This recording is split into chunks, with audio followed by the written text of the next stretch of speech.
Well, I confess it's more fun. The fact of the matter is, when I read characters that are sort of strictly heroic or strictly duplicitous or villainous, they don't appeal to me as much. The people who sort of toe the line somewhere in between. I guess I must have grown up watching too much Paul Newman. Hey, Billy. Hey, Nicholas. How are you guys doing? Great. How are you guys doing? We are doing wonderful. I'm Daniel. And I'm Shahbaz. And it is lovely to talk to both of you. We're such big fans of yours, and we're so grateful for both of you for sharing your time with us on the show today. Thank you. Thank you for having us on. We're grateful to you. We're happy to get the good word out about Hello Tomorrow. Oh, definitely. And it's a wonderful show, and we're so excited for everyone to catch it. And, Billy, I got to start with you.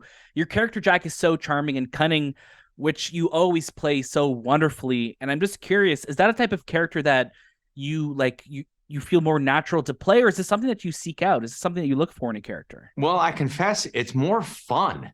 The fact of the matter is, when I read characters that are sort of strictly heroic or strictly duplicitous or villainous, they don't appeal to me as much. The people who sort of toe the line somewhere in between. I guess I must have grown up watching too much Paul Newman, because the anti-hero that you ache for, that he's too perfect to not do better, but he can't, because he's shortchanged by his own humanity, like so many of us that aspire for great things, but like the rest of the world, we're saddled with being human beings, and we just have to slog through the mud like everybody else. And when I see those people on the page who are in the midst of something complicated, where they aspire to greatness but are stuck in reality, somebody like Jack, I can't help but want to protect them in some way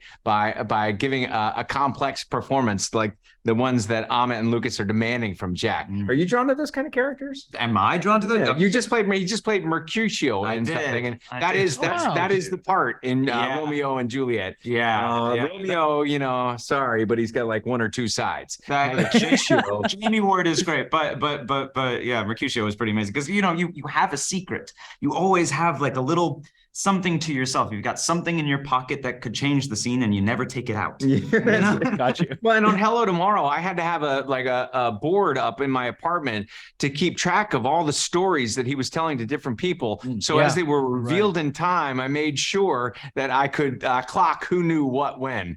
And you told me about that board when, like, before pre-production, but it was before our table read. I was like, we're starting with episode 3. Well, it's because we were shooting all discordant ways. So trying to tell, a linear story while you're shooting an episode 3 before you've finished episode 2, you can get a little out of whack. Yeah, definitely, sure.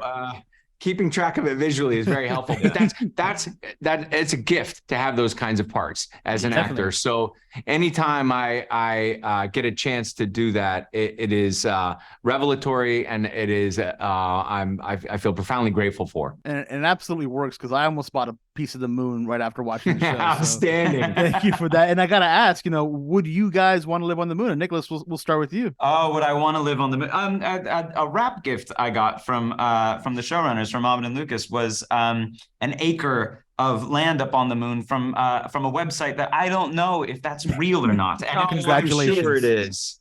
It was just funny to like have it there and kind of be in on the joke of like, I own an acre on the moon, whatever good that does me. Kind of similar to like the uselessness of some of the products in this show. The commentary on like, we keep selling and selling and selling, and the more we sell, the more that it's just kind of glamorous stuff that doesn't work.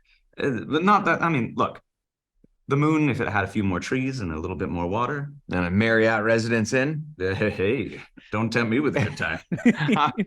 I'm gonna wait for the infrastructure to pop up there. Nice. But I wouldn't mind seeing Earth from a different perspective. The Earth coming up on your moonrise garden. The Earth rise. The Earth rise. Watching the Earth rise from lunar garden. I wanted to say on behalf of both of us, thank you both so much again for your time. And Billy, I just want to say really quickly, Watchmen is a movie that I always go back to. and you were so incredible in that. And I think that's a movie that still resonates so much today.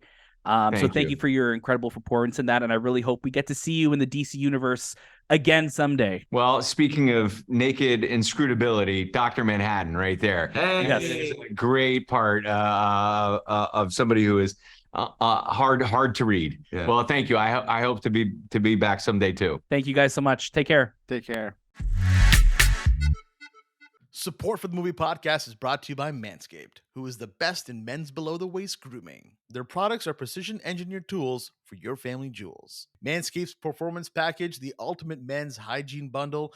Join over 7 million men worldwide who have trusted Manscaped with this exclusive offer for you. 20% off and free worldwide shipping with the code MoviePod at manscaped.com. If my math is correct, that's about 14 million balls. You know what I didn't know I needed, but I needed is an LED light on my shaver. Oh my God. Like, oh my gosh, Yes. there is darkness, especially around that area. It works so well. You can really pinpoint all the hairs, and you're like, okay, I got this point. Because hair kind of like starts to mesh, and you really don't see it properly. But with this LED light, it's super bright, and you can get everything precision cut. It's a 4000K LED spotlight. So you are literally putting a spotlight to your genitals down there to make sure you're treating them as you should. The skin safe proprietary technology that they use for the lawnmower is really good. Like I was always a little hesitant going down there, and then I felt safe. I felt like there was protection there. Manscaped just makes it so easy to choose a tool, whatever you're using, be it the beard trimmer, the lawnmower, the weed whacker, and it just feels like there is like this accessibility to it that I absolutely love. Get 20% off and free shipping with the code MoviePod at manscaped.com. That's 20% off with free shipping at manscaped.com and use code MoviePod. Unlock your confidence and always use the right tools for the job at Manscaped. Your balls will thank you. Your balls will thank you. Your balls will thank you.